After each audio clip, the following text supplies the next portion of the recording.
کھانے کو ضائع نہیں کرنا. کچھ لوگ دیکھتے ہیں کوئی چیز کہتے ہیں اچھا پھینکو اس کو پرے.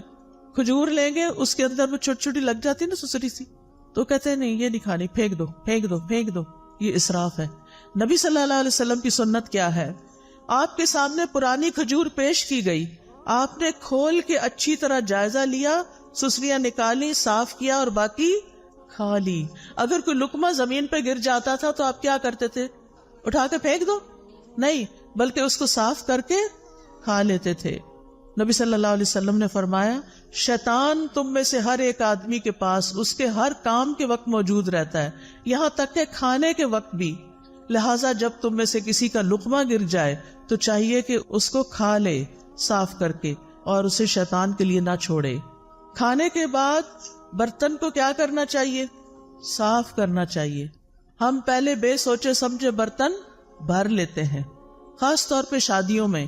توجہ سے سنیے یہ بات, بڑی سخت تکلیف ہوتی ہے جب لوگ شادیوں پہ جاتے ہیں اور پلیٹوں کے اندر چھوٹے چھوٹے ٹیلے بنا لیتے ہیں کھانا ڈال ڈال کے, اور پھر 2-4 لقمے کھاتے ہیں, کوئی چھوٹے بچے کو ساتھ کھلایا اور باقی ساری کی ساری پلیٹ واپس. اس کا حساب کون دے گا؟ پہلے تھوڑا ڈال کے چکھ لیں کہ آپ کے حساب سے نمک پورا ہے یا نہیں, اور اگر پہلی دفعہ میں آپ کو ٹھیک لگتا ہے تو بس پھر دوبارہ اتنا ڈالیں جتنا آپ کو بھوک ہے کھانا ہے. کھانا زیادہ نہیں ڈالنا, نہ گھر میں, نہ شادیوں میں, پارٹیوں میں, نہ کسی کے گھر, کیونکہ وہاں انسان سوچتا ہے میرا کیا جاتا ہے, مجھے تو کوئی نقصان نہیں. اور کتنا کھانا ضائع ہوتا ہے. اور آپ کو پتا ہے کہ آپ ہی کے شہر میں کتنے لوگ رات کو بھوکے سوتے ہوں گے, آپ نے ان کے حصے کا بھی منگا کے پکا کے ضائع کر کے بنوں میں پھینک دیا. تو کھانے کے بعد برتن صاف کرنا ہے. اگر کسی وجہ سے بعضوں کا اندازہ نہیں ہوتا, کچھ چیزیں ایسی ہوتی ہیں ان کو کھا کے جلدی پیٹ بھر جاتا ہے, تو پھر اس کھانے کو الگ نکال لیں. اگر کوئی بلی وغیرہ ہے اس کو ڈال دیں, اگر کوئی چاول وغیرہ ہے اپنے گھر میں ایک ایسی کنالی رکھ دیں, کوئی ایسی ڈش رکھ دیں کہ جس میں بچا ہوا کھانا جا کے ڈال دیں. پرندے آئیں گے وہ کھا کے چلے جائیں گے, آپ کو ثواب ملے گا. میں تو جب روٹی خود بناتی تھی تو پیڑے کا آٹا ہوتا ہے نا, وہ اگر ہاتھوں کو لگ جاتا تھا تو میں اس کے لیے الگ برتن رکھتی تھی, اور صبح سے رات تک جتنے بھی اس کے اندر ہاتھ سے اترا ہوا آٹا جمع ہوتا تھا وہ شام تک چھوٹی چھوٹی سوئیاں بن جاتا تھا سوکھ کے. پھر میں اس کو چڑیا کو ڈال آتی تھی, کیونکہ ذرے کا بھی وزن ہوگا نا قیامت کے دن, کے نہیں ذرے کا وزن ہے نا. فَمَن يَعْمَلْ مِثْقَالَ ذَرَّةٍ خَيْرًا يَرَهُ وَمَن يَعْمَلْ مِثْقَالَ ذَرَّةٍ شَرًّا يَرَهُ. شر کیا ہے؟ ضائع کرنا. خیر کیا ہے؟ کسی کے فائدے میں لے آنا. اور مجھے امید ہے کہ آپ پرندوں وغیرہ کے لیے پانی بھی رکھتے ہوں گے. آج کل آپ دیکھیں بارشیں نہیں ہو رہی, سخت گرمی میں بھی پانی ڈالیں, لیکن سردی میں بھی پانی رکھیں. کبھی راستے میں دیکھتے ہو نا پرندوں وغیرہ کو, میں سوچے کہیں پانی نظر نہیں آ رہا, پتہ نہیں کہاں سے پیتے ہیں بےچارے, ان کو بھی پیاس لگتی ہوگی. تو آج کل بھی کچھ نہ کچھ پانی, یعنی برتن بنا چھوڑے گھر میں. اگر آپ کو چھوٹا سا بھی گھر ہے, کھڑکی کے باہر بھی چھوٹی سی جگہ ہے, تو وہاں ایک چھوٹی سی کوئی چیز لگا دیں, لیکن اپنے ساتھ دوسروں کا بھی خیال رکھیں. پھر اسی طرح صحت کو فائدہ دینے والی غذا کھائیں, اور وہ چیزیں چھوڑ دیں جو صحت کو نقصان دیتی ہیں. ام منذر کہتی ہیں رسول اللہ صلی اللہ علیہ وسلم میرے گھر تشریف لائے, آپ کے ساتھ علی رضی اللہ عنہ بھی تھے, اور علی رضی اللہ عنہ بیماری سے اٹھے تھے, کمزور تھے. ہمارے ہاں کھجوروں کے خوشے لٹک رہے تھے, تو رسول اللہ صلی اللہ علیہ وسلم اٹھے اور ان سے کھانے لگے, اور حضرت علی بھی کھانے کے لیے اٹھے, تو رسول اللہ صلی اللہ علیہ وسلم نے ان سے فرمایا رک جاؤ, ابھی تم کمزور ہو. چنانچہ وہ رک گئے, ان کو پرہیز بتایا آپ نے. ام منذر کہتی ہے میں نے جو اور چکندر پکائے ہوئے تھے وہ آپ کی خدمت میں پیش کیے, تو آپ نے فرمایا اے علی یہ لے لو, یہ تمہارے لیے زیادہ فائدے کی چیز ہے. کھانا کھا کے کیا کرنا چاہیے, شکر کیسے کرنا چاہیے؟ اس میں آپ دیکھیں سب سے پہلی دعائیں کون سی ہیں؟ کھانا کھانے کے بعد کی دعائیں. ایک نہیں کئی دعائیں ہیں. آپ نے پتہ کیا کرنا ہے, ان دعاؤں کو, اس پیپر کو اس میں سے الگ کر کے آپ نے اپنے کچن میں جہاں کھانا کھاتے ہیں, یا ڈائننگ ہال میں, یا پھر جہاں بھی آپ ہوتے ہیں وہاں یہ لگا لیں, اور دیکھ کے پڑھنا شروع کریں, اور ایک ایک یاد کرنا شروع کریں, تاکہ کھانے کے بعد پڑھ کے آپ اٹھیں. ٹھیک ہے انشاءاللہ, اور اس سے آپ کو انشاءاللہ بہت ثواب ہوگا, اور یہ شکر ادا کرنے کا ایک طریقہ ہے.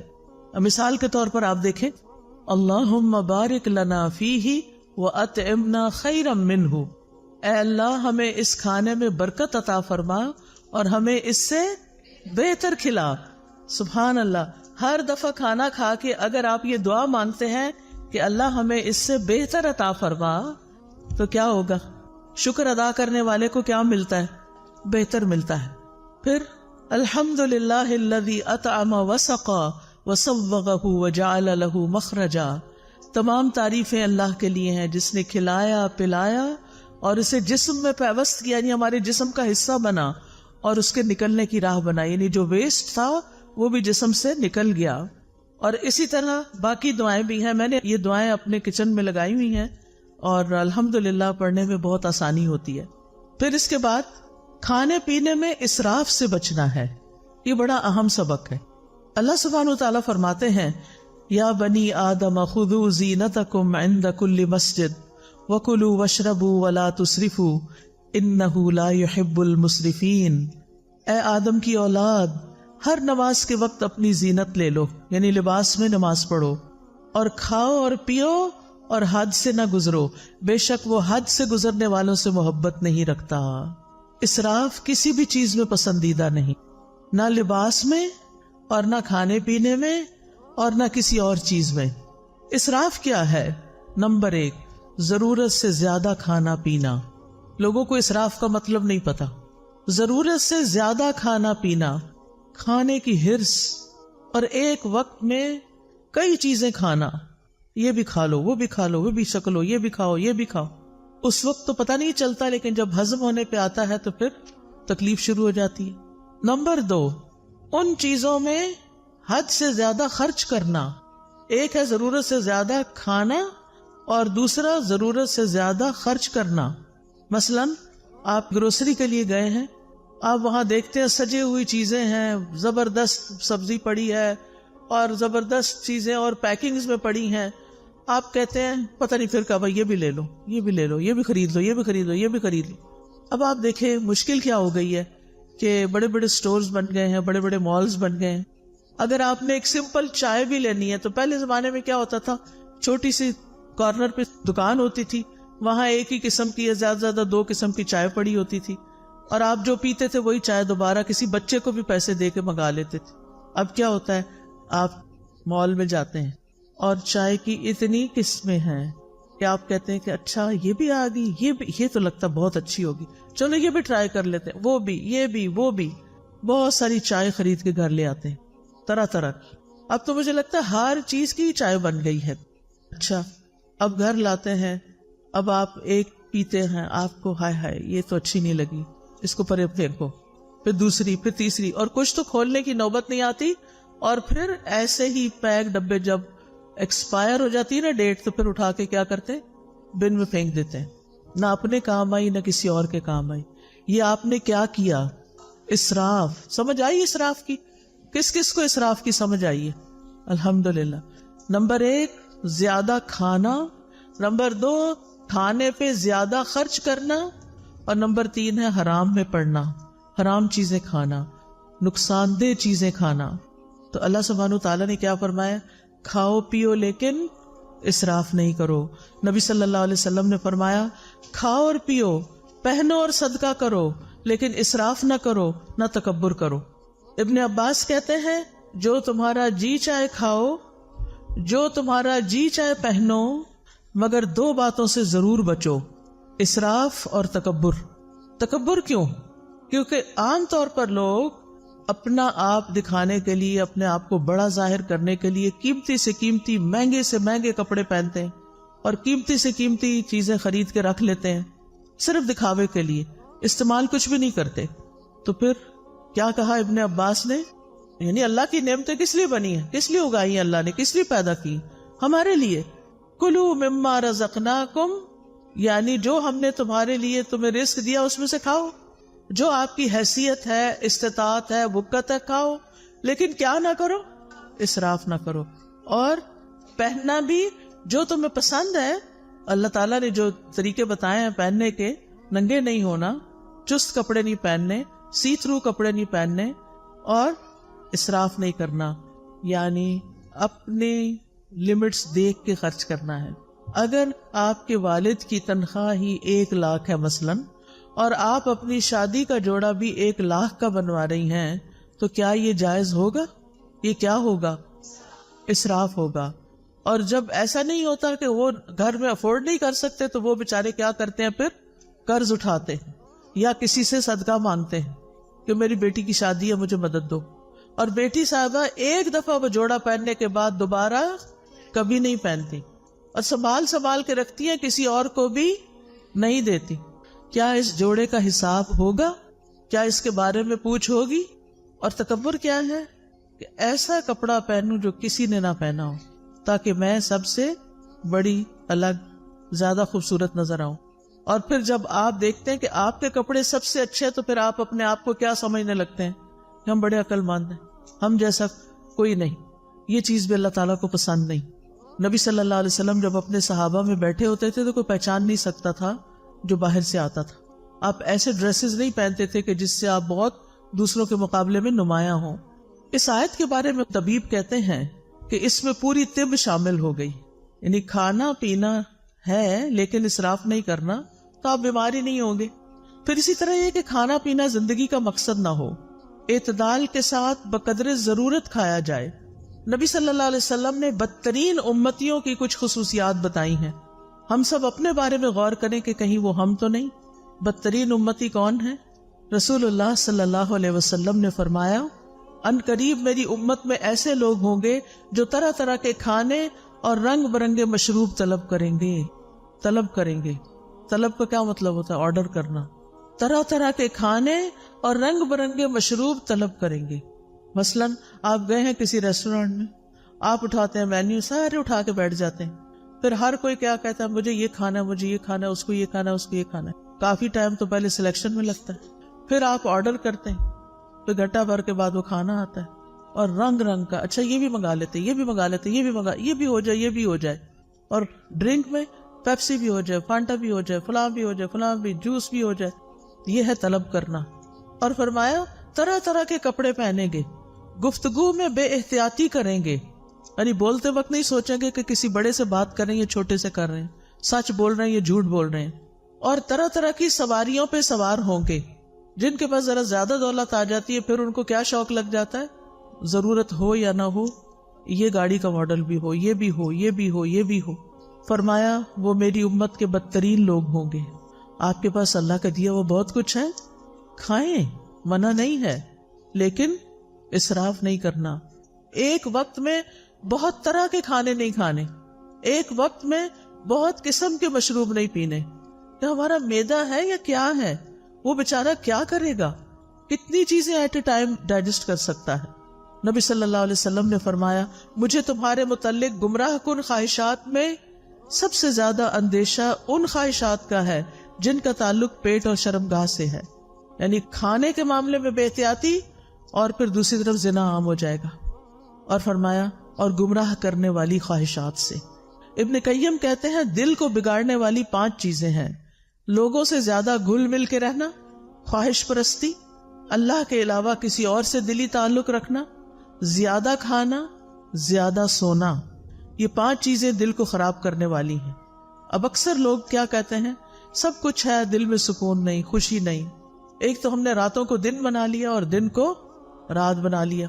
راتوں کو دیر تک کھانے آرڈر ہوتے رہتے ہیں، اور پھر وہ کھانے کے بعد ہنسی مذاق، گپ شپ، ادھر ادھر کے، کوئی ویڈیو دیکھ رہا ہے، کوئی فلمیں دیکھ رہا ہے، کوئی کچھ کر رہا ہے.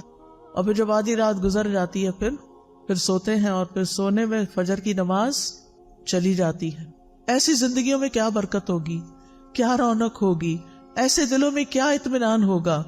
چاہے آپ نے 100 طرح کے اچھے اچھے کھانے کھائے ہوں، آپ کا دل خوش نہیں ہو سکتا. اس کے لیے آپ کو واپس قرآن و سنت کی طرف لوٹنا ہوگا. ابو سلمان دارانی کہتے ہیں جو زیادہ کھاتا ہے اس پہ 6 آفتیں آتی ہیں. نمبر 1، وہ مناجات کی حلاوت کھو دیتا ہے، اس کو اللہ سے راز و نیاز کی باتیں کرنی نہیں آتی، اس کی دعاؤں میں کوئی خشوع نہیں رہتا. نمبر 2، علم و حکمت یاد کرنے سے محروم ہو جاتا ہے، حافظہ خراب ہو جاتا ہے. نمبر 3، مخلوق پر شفقت سے محروم ہو جاتا ہے. کیونکہ جب وہ پیٹ بھر لیتا ہے وہ سمجھتا سب کے پیٹ بھرے ہوئے ہیں، وہ کسی اور کے بارے میں نہیں سوچتا، اس پر عبادت ثقیل ہو جاتی ہے، مشکل ہو جاتی ہے، اس کی خواہشات اور شہوت بڑھ جاتی ہے۔ سارے اہل ایمان مسجدوں کی طرف چکر لگاتے ہیں اور پیٹ بھرنے والا کوڑا کرکٹ کی طرف گردش کرتے ہیں، یعنی پہلے زمانے میں کوڑے کے ڈھیروں کے پاس لوگ جا کے رفع حاجت کرتے تھے، یعنی آج کل کی زبان میں، اور یہ بار بار واش روم کے چکر لگاتے رہتے ہیں، یہ بار بار ٹوائلٹ ہی جاتے رہتے ہیں۔ اذان تو ایک وقت پہ ہوتی ہے، نماز تو اپنے وقت پر ہوتی ہے، وہ یہ تو نہیں دیکھتی کہ اب کون ابھی تک آیا اور کون نہیں آیا۔ پھر آپ دیکھیں کہ کھانے کی شکر گزاری میں یہ بھی ہے کہ انسان اللہ کی مخلوق کو بھی کھلائے۔ قرآن مجید میں آتا ہے وَالَّذِينَ فِي أَمْوَالِهِمْ حَقٌّ مَّعْلُومٌ لِلسَّائِلِ وَالْمَحْرُومِ، وہ جن کے مالوں میں ایک مقرر حصہ ہے سوال کرنے والے کے لیے اور جسے نہیں دیا گیا۔ اسلام میں بھوکے کو کھانا کھلانے کا حکم ہے۔ نبی صلی اللہ علیہ وسلم نے فرمایا بھوکے کو کھانا کھلاؤ، بیمار کی تیمارداری کرو، قیدی کو رہائی دلاؤ۔ لیکن کتنا ظلم ڈھاتے ہیں ہم، کام والی رکھ لیتے ہیں اور اس سے کہتے ہیں اتنی تنخواہ دیں گے، کھانا وانا کچھ نہیں۔ آپ اپنے کچن میں اس سے سارا کام کراتے ہیں، کھانے کی خوشبوئیں اٹھ رہی ہوتی ہیں، جیسی آپ کو بھوک لگتی ہے اس غریب کو بھی لگی ہوتی ہے، اور جب آپ کھانا پکوا لیتے ہیں تو اس کو خدا حافظ کر دیتے ہیں، ہم نے تم سے کھانا نہیں باندھا ہوا، بس صرف تنخواہ دیں گے۔ اب وہ بیچاری گھر جائے، کیا خریدے اور کیا پکائے؟ مہنگائی کا حال تو اب سب کو پتا ہے۔ اگر اپنے ہی کھانے میں سے، جیسے نبی صلی اللہ علیہ وسلم نے فرمایا جو تمہارے لیے پکا کے لائے تو چند لقمے اس کو بھی اس میں سے کھلاؤ، اگر اس میں سے آپ اسے بھی دے دیتے ہیں، بٹھا کے کھلا دیتے ہیں، کتنا بڑا اجر کماتے ہیں۔ آپ کو گھر سے باہر جا کے صدقہ کرنے کی ضرورت نہیں پیش آئے گی اگر آپ گھر کے غریب ملازموں کو اچھا کھانے پینے کو دے دیتے ہیں۔ کیا حکم ہے؟ جو خود کھاؤ وہی ان کو کھلاؤ۔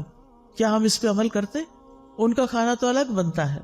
اب آپ دیکھیں ایک کک جو کئی کھانے بنا کے آپ کے سامنے رکھ رہا ہے اور خود اپنے لیے دال بنا کے بیٹھ کے کھا رہا ہے، غریب، وہ آپ کے لیے دل میں کیسی محبت رکھے گا، اس کے دل میں کیسی کیسی تکلیف ہوگی کہ میں یہ سب کچھ صرف بنانے کے لیے، مجھے چکھنے کی بھی اجازت نہیں، اور میں اپنے سرونٹ کوارٹر میں جا کے دال ابال کے کھاؤں۔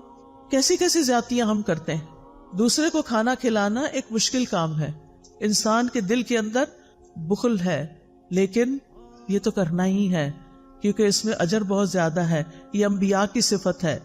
قرآن مجید میں آتا ہے فَلَقْتَحَمَ الْعَقَبَةَ وَمَا أَدْرَاكَ مَا الْعَقَبَةُ فَكُّ رَقَبَةٍ أَوْ إِطْعَامٌ فِي يَوْمٍ ذِي مَسْغَبَةٍ۔ پھر وہ مشکل گھاٹی میں نہ گھسا۔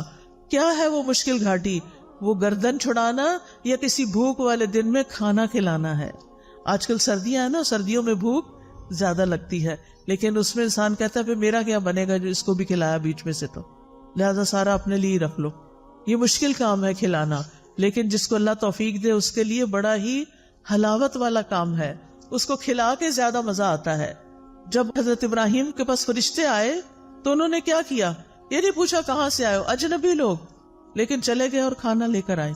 نبی صلی اللہ علیہ وسلم نے عورتوں کو بھی نصیحت کی، مسلمان عورتوں، تم میں کوئی اپنی ہمسائی کے گھر بکری کے ایک پائے کا کھر بھیجنے کو بھی حقیر نہ سمجھے، یعنی کھانا بنا کے یا بنانے سے پہلے اپنے ہمسایوں میں بھی تقسیم کیا کرو، کچھ نہ کچھ ان کو بھی بھیجا کرو، اس سے محبت بڑھتی ہے۔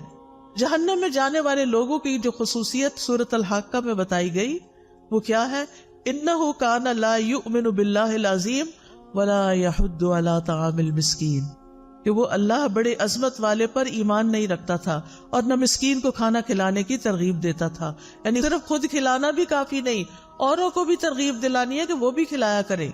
نبی صلی اللہ علیہ وسلم نے کیا حکم دیا تھا اپنے صحابہ کو کہ کھانے میں کیا کریں؟ پانی زیادہ ڈال لیں، شوربہ بنا لیں اور ہمسایوں کو یاد رکھیں۔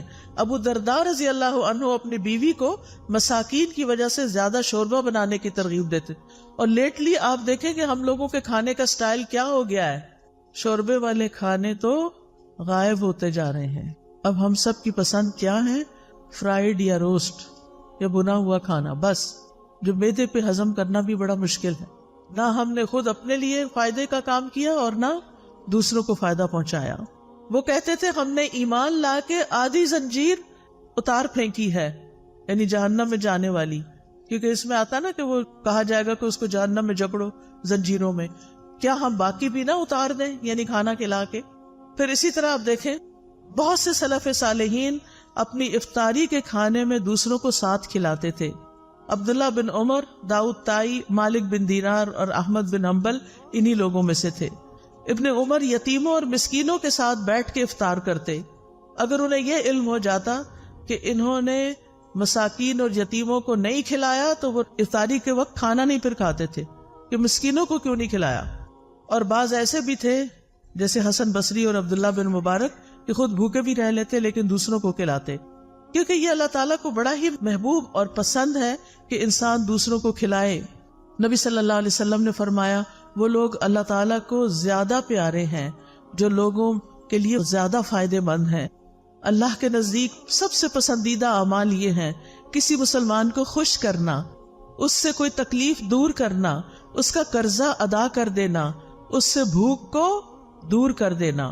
پھر کھانا کھلانا جو ہے یہ صدقہ ہے، صرف باہر والوں کو نہیں، گھر والوں کو بھی. نبی صلی اللہ علیہ وسلم نے فرمایا تمہارا اپنے آپ کو کھلانا بھی صدقہ ہے، تمہارا اپنے بیٹے کو کھلانا بھی صدقہ ہے، تمہارا اپنی بیوی کو کھلانا بھی تمہارے لیے صدقہ ہے، تمہارا اپنے خادم کو کھلانا بھی تمہارے لیے صدقہ ہے. یعنی اس پر اجر ملے گا. کھانا پکا کے خود کھا رہے اس پر بھی اجر ہے، گھر والوں کو کھلا رہے اس پر بھی اجر ہے. یہ بات خواتین کو اپنے پلے باندھ لینی چاہیے کہ میں جو کچن میں کام کرتی ہوں وہ میرے لیے بہت بڑا اجر کا کام ہے. کیونکہ عام طور پہ ہم کہتے ہیں کیا مصیبت ہے، میں ہی پکاتی رہوں. اس کو مصیبت نہ سمجھیں، یہ اجر کی بات ہے. پھر اسی طرح کسی کو پانی کا ایک گھونٹ پلانا بھی صدقہ ہے. کھجور کا آدھا ٹکڑا دے کے بھی انسان جہنم سے بچ سکتا ہے. پھر اسی طرح خاص طور پر یتیموں اور مسکینوں کو کھلانا. نبی صلی اللہ علیہ وسلم نے فرمایا جو شخص مسلمان ماں باپ کے کسی یتیم بچے کو اپنے کھانے اور پینے میں اس وقت تک شامل رکھتا ہے جب تک وہ اس کی مدد سے مستغنی نہیں ہو جاتا، یعنی خود کمانے نہیں لگ جاتا، تو اس کے لیے یقینی طور پر جنت واجب ہو جاتی ہے. یعنی جو اپنے کھانے میں یتیموں اور مسکینوں کو شامل کر لیتا ہے، یعنی یتیموں کو خاص طور پر کہ جن کا کوئی کمانے والا نہیں، اس کی بیوہ ماں کو آزاد کر دیتا ہے کمانے کی فکر سے، تو ایسے شخص کے لیے جنت واجب. پھر آپ دیکھیں کہ آپ ایک لقمہ بھی جو کسی کو کھلاتے ہیں نا وہ ایسے پڑا نہیں رہتا. حدیث میں آتا ہے کہ اللہ سبحانہ و تعالیٰ تم میں سے ہر ایک کی کھجور اور لقمے کو اس طرح بڑھاتا ہے جیسے تم میں سے کوئی آدمی اپنے گھوڑے کے بچھیرے کو پالتا ہے، یہاں تک کہ ایک لقمہ احد پہاڑ جتنا ہو جائے گا. یعنی قیامت کے دن اتنا بڑا اس کا اجر آپ کے سامنے آئے گا. پھر اسی طرح رسول اللہ صلی اللہ علیہ وسلم نے فرمایا قیامت کے دن ہر شخص اپنے صدقے کے سائے میں ہوگا یہاں تک کہ لوگوں کے درمیان فیصلہ ہو جائے. یزید کہتے ہیں ابو الخیر کوئی دن ایسا نہیں جانے دیتے تھے جس میں کوئی چیز خواہ میٹھی روٹی یا پیاز یا اس طرح کی کوئی چیز صدقہ نہ کریں. جب گھر سے نکلتے تھے کچھ نہ کچھ کھانا لے کے نکلتے اور کسی نہ کسی کو کھلا دیتے تھے. ہانی بن یزید نے نبی صلی اللہ علیہ وسلم سے پوچھا مجھے کوئی ایسی چیز بتا دیں جس سے میرے لیے جنت لازم ہو جائے. آپ نے فرمایا حسن کلام اور کھانا کھلانے کو لازم پکڑو. کھانا کھلانا شروع کرو، یہ جنت لازم کر دے گا. اور جنت کے بالا خانے، خوبصورت محلات اس شخص کے لیے ہیں جو بات اچھی طرح کرے، کھانا کھلائے اور جب لوگ رات کو سو رہے ہوں تو وہ نماز پڑھے. اسی طرح صرف پانی پلانے کا بھی بہت بڑا اجر ہے. نہ صرف یہ کہ انسانوں کو بلکہ جانوروں کو بھی. آپ کو یاد ہے کہ وہ ایک عورت جو ویسے بہت بری عورت تھی لیکن اس نے ایک کتے کو پانی پلایا تھا کنویں سے نکال کے، تو اس کی وجہ سے اس کی بخشش کر دی گئی تھی. پھر اسی طرح آپ دیکھیے کہ کوئی شخص اگر کسی کو ہدیے میں چاندی یا سونا دے یا مشکیزہ دے یا کسی کو دودھ پلا دے تو یہ ایسا ہے جیسے غلام کو آزاد کر دے. اب سونا چاندی دینا تو بڑا مشکل ہو گیا ہے کیونکہ بڑا ہی مہنگا ہو گیا ہے، لیکن دودھ پلایا جا سکتا ہے غلام کو. اور دودھ پلانا ایسا ہے جیسے ایک غلام آزاد کرنا. آج کل غلام بھی نہیں ہے اور خالص دودھ اگر کسی کو آپ پلاتے ہیں تو اور بڑا اجر ہے. تو ایسے معاملات میں دل کو کھلا کرنا ہے. ہم یا تو کچھ کسی کو کھلاتے نہیں یا بہت بڑی دعوت کرتے ہیں اور اس میں اسراف کرتے ہیں. اعتدال میں رہیے، جو میسر ہے جو خود کھاتے ہیں وہی کھلاتے رہیے. دوست کو، احباب کو، مہمان کو، رشتہ داروں کو، ہمسایوں کو، نوکروں کو، تو انشاءاللہ اس سے اجر ثابت ہو جائے گا. اب آخر میں ایک چھوٹا سا واقعہ سناؤں گی. ایک حدیث ہے صحیح مسلم میں، مقداد رضی اللہ عنہ کہتے ہیں کہ میں اور میرے دو ساتھی اس وقت جب سخت بھوک لگی تھی ہمیں، اور بھوک کی وجہ سے نہ ہم سن پا رہے تھے نہ ہم دیکھ پا رہے تھے، یعنی ایسے لگ رہا تھا کہ ہم نے سننے دیکھنے کی قوت ہی چلی گئی، اتنی کمزوری ہو گئی بھوک کی وجہ سے۔ ہم خود کو رسول اللہ صلی اللہ علیہ وسلم کے صحابہ پہ پیش کرتے رہے کہ ان کو بتائیں کہ ہمیں بھوک لگی ہے، لیکن کوئی ہمیں بطور مہمان قبول کرنے پہ تیار نہ ہو سکتا ان کے اپنے گھر میں کچھ نہ ہو۔ پھر ہم نبی صلی اللہ علیہ وسلم کی خدمت میں حاضر ہوئے، آپ ہمیں اپنے گھر لے گئے، وہاں 3 بکریاں تھیں۔ نبی صلی اللہ علیہ وسلم نے فرمایا تم لوگ مشترکہ طور پر ہم سب کے لیے ان کا دودھ نکالا کرو، یعنی تم بھی پیو ہم بھی پیئیں گے، سب مل کے نکالو۔ ہم ان کا دودھ نکالتے اور ہر شخص اپنا حصہ پی لیتا، اور نبی صلی اللہ علیہ وسلم کے حصے کا دودھ اٹھا کے رکھ دیتے کہ جب آپ تشریف لائیں گے تو آپ بھی پی لیں گے۔ آپ رات کے وقت تشریف لاتے، سلام کرتے، کسی سوئے ہوئے کو نہ جگاتے اور جاگنے والے کو سلام سنا دیتے، یعنی آہستہ سے سلام بول دیتے۔ پھر آپ مسجد میں تشریف لاتے، نماز پڑھتے، پھر واپس آ کر اپنے حصے کا دودھ پیتے۔ رات کو آپ دودھ پیتے تھے۔ آپ رات کو تشریف لاتے کس طرح کہ جو سوئے ہوئے ہیں ان کو جگاتے نہیں تھے۔ ہمارے ہاں تو کیا ہوتا ہے کہ بیوی بیچاری تھک ہار کے سوئی بھی ہو، اب مرد خود بھی آتا ہے لیٹ اور پھر ساتھ 2-4 مہمان بھی لے آتا ہے اور کہتا ہے کہ اٹھو اب ان کو کھلاؤ۔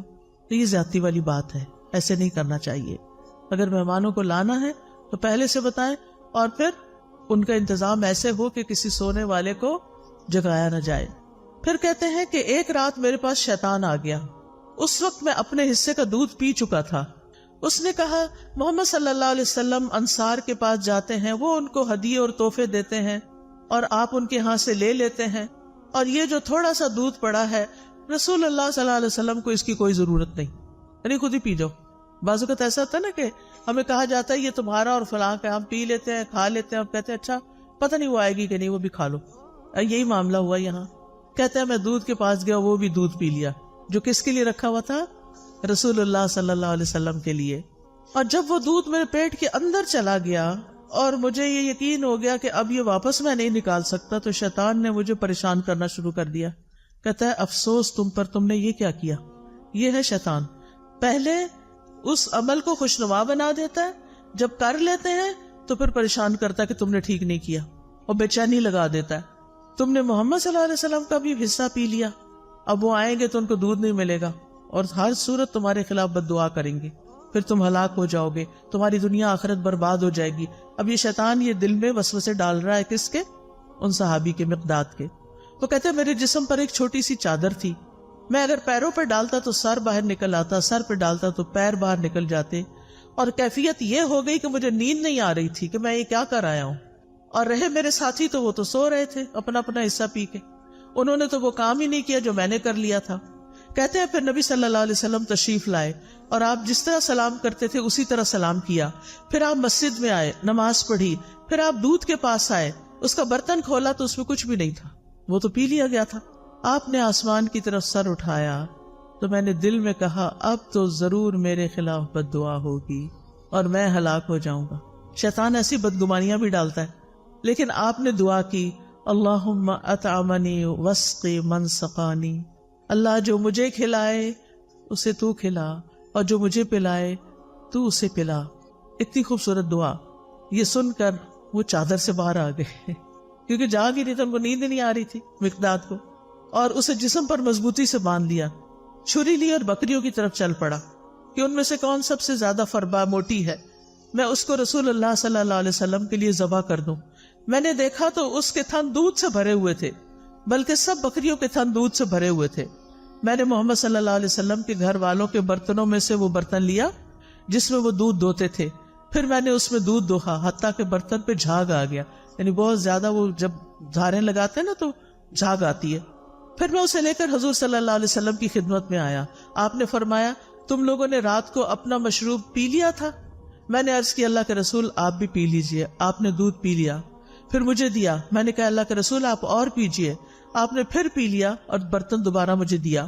جب میں نے جان لیا کہ رسول اللہ صلی اللہ علیہ وسلم سیر ہو چکے ہیں اور میں نے آپ کی دعا کو پا لیا ہے، یعنی یہ دعا تو مجھے لگی کہ اللہم اتم من اطعمنی واسقی من سقانی، تو میں ہنسنے لگ گیا، ہنستے ہنستے زمین پہ گر گیا۔ آپ نے فرمایا مقداد یہ ایک بری خصلت ہے، یہ کوئی اچھا اخلاق نہیں ہے کہ ہنستے ہنستے نیچے گرو، کئی لوگ ایسے کرتے ہیں تو ایسا نہیں کرنا چاہیے۔ میں نے کہا اللہ کے رسول میرے ساتھ تو یہ معاملہ ہوا تھا آج اور میں نے اس طرح کیا. آپ نے فرمایا یہ دودھ اس وقت جو تمہیں ملا اللہ کی رحمت کے سوا کچھ نہ تھا. تم نے مجھے اس وقت کیوں نہ بتا دیا؟ ہم اپنے ساتھیوں کو بھی جگا دیتے اور وہ بھی اس رحمت میں سے اپنا حصہ پا لیتے. میں نے کہا اس ذات کی قسم جس نے آپ کو حق کے ساتھ بھیجا ہے، جب یہ دودھ آپ نے پی لیا اور آپ کے ساتھ میں نے بھی پی لیا تو اب مجھے کوئی پرواہ نہیں کہ کس نے پیا اور کس نے نہیں پیا. بس میرا کنسرن یہی تھا. تو اس حدیث سے کچھ باتیں پتہ چلتی ہیں. سب سے پہلی بات تو یہ کہ نبی صلی اللہ علیہ وسلم بھوکے بے سہارا بے آسرا لوگوں کو اپنے گھر لے آتے تھے، اپنے پاس پناہ دیتے تھے، ان کا خیال رکھتے تھے. دوسری بات یہ کہ یہ حدیث نبوت کے دلائل میں سے ایک دلیل ہے. تیسری بات یہ کہ جب آپ دیر سے بھی رات کو آتے گھر تو سلام کیا کرتے تھے. جو جاگ رہا ہوتا سن لیتا اور جو سونے والا ہوتا وہ ڈسٹرب نہیں ہوتا تھا. اس سے پتہ چلتا ہے کہ آپ سونے والے کی نیند کا خیال رکھتے تھے اور ہمیں بھی رکھنا چاہیے. پھر اسی طرح شیطان دوسروں کے حصے کو خوشنما بنا کے دکھاتا ہے اور اس کو استعمال کرنے کی ترغیب دیتا ہے، اور شیطان مومن کو پریشان اور مایوس کرتا ہے. پھر نبی صلی اللہ علیہ وسلم کا عمدہ اخلاق بھی پتہ چلتا ہے کہ کس طرح آپ نے چشم پوشی کی، صبر سے کام لیا، اور کس طرح آپ نے دعا کی. اپنا حصہ نہیں ملا تو دعا کر لی. اگر کبھی یہ ہو ہمارے ساتھ کہ ہمارا کوئی بہن بھائی ہمارا کوئی حصہ کھا پی جائے، ہم کیا کریں گے؟ دعا دیں گے یا لڑائی ڈال دیں گے؟ آئندہ سے کیا کریں گے؟ لڑائی نہیں کریں گے بلکہ دعا دیں گے. نبی صلی اللہ علیہ وسلم کھانا کھلانے والے کو بھی دعا دیا کرتے تھے. ابن قیم لکھتے ہیں کہ آپ کی صفات میں سے یہ بات تھی، آپ کے اخلاق میں سے بھی، کہ جب کسی کے پاس کچھ کھاتے تو وہاں سے نکلتے نہیں تھے جب تک ان کے لیے دعا نہ کر دیں. تو آپ کسی کے بھی گھر جائیں، کچھ بھی کھائیں تو کیا کریں؟ ان کو دعا دیں. پھر یہ کہ دوسروں کو اپنی ذات میں ترجیح دینا اور انہیں آگے رکھنا.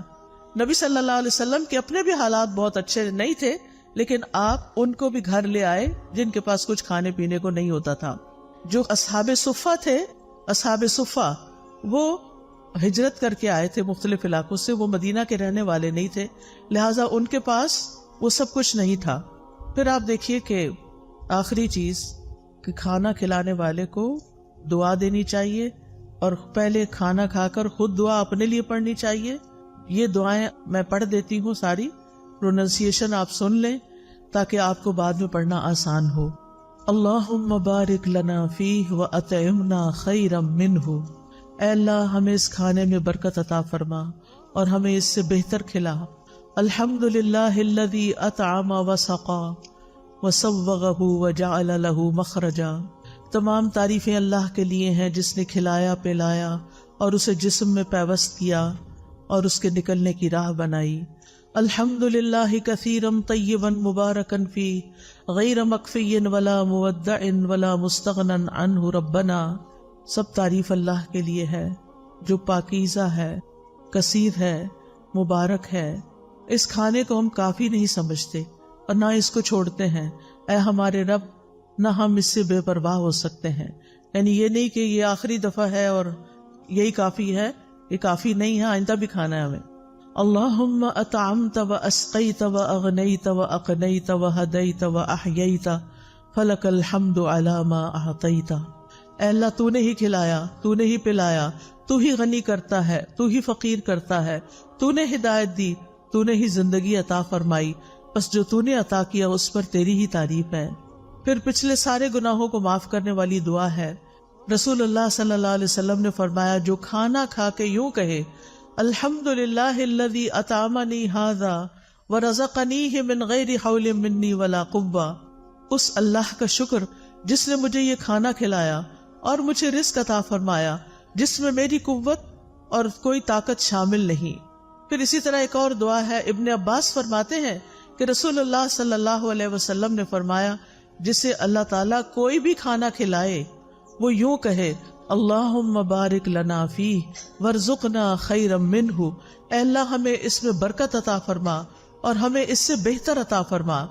جب دودھ پیتے تو کیا پڑھتے؟